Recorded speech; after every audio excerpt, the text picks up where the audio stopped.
Look, in the sky, it's a bird. It's a plane. No, it's a...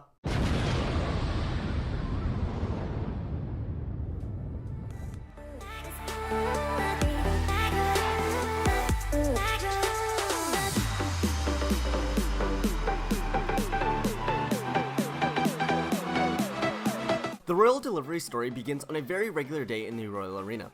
It was in between battles, and so each king retreated into his castle to have a well-deserved break. Sometimes the kings would use this as just a way to kick back, relax, and watch some TV, and other times they would use it to switch up their deck and strategize for the next battle.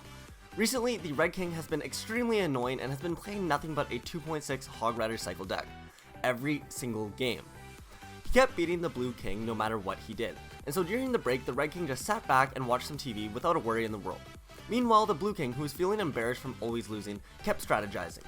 The Blue King read up on every single strategy book and researched old strategies that he could possibly use. He kept researching until he came across the strategy called the Trojan horse. The King's eyes lit up at the thought of this idea, and he began to work. The King's idea was to create a fake gift for the other king, but on the inside hide an army of goblins. So the King created a box, wrote a nice note on it, and then put his king stamp on it to give it that royal standing. But when the king went to go get an army of goblins to get into the box, they refused to because they said that they already heard horror stories about their goblin barrel friends who apparently would get shot out of a cannon to their deaths in the barrel, where they would just get, as soon as they landed, they would be knocked out by a variety of different spells. So they wanted nothing to do with the king's new idea, no matter how much gold he offered them. So the king had to go to his backup plan, and getting a couple of barbarians inside of the package. Thankfully, the barbarians were too dumb to ask any questions and got right inside the box. However, getting them inside wasn't the problem. The problem was that once they did get into the box, the barbarians were packed in so tight that they began fighting each other and would shake the box. It was so obvious that there was something fishy about the package, and so the king had to find another option because there was no way that would pass as a gift for the other king.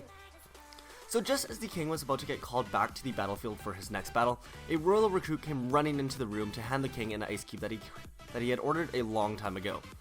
The king put the ice cube into his drink and began to sip, and as he sipped his drink, he looked at the waiting royal recruit, and then over at the empty box, then back at the royal recruit one more time. The king had an idea. Since the king was in a rush, he ordered the royal recruit to get into the box without further instruction, and the royal recruit obeyed without any questions, and then without any warning, the king slammed the top of the box shut right on top of the royal recruit's head. The king then dragged the package out to the top of his tower, and then attached it to an empty balloon.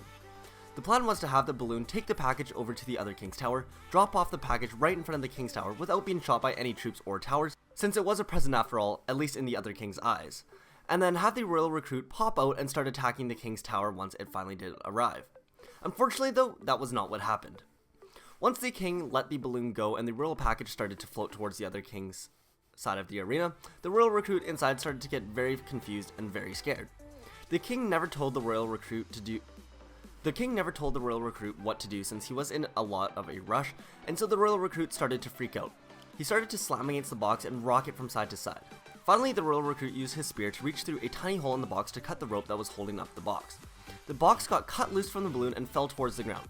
The royal package was so high up that it took a few seconds for it to fall to the ground, and then 3 seconds later it finally hit.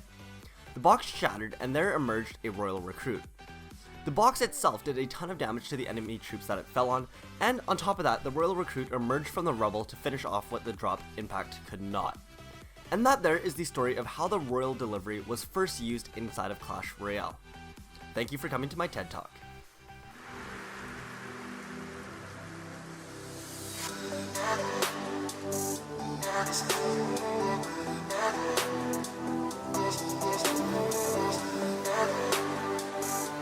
Yes.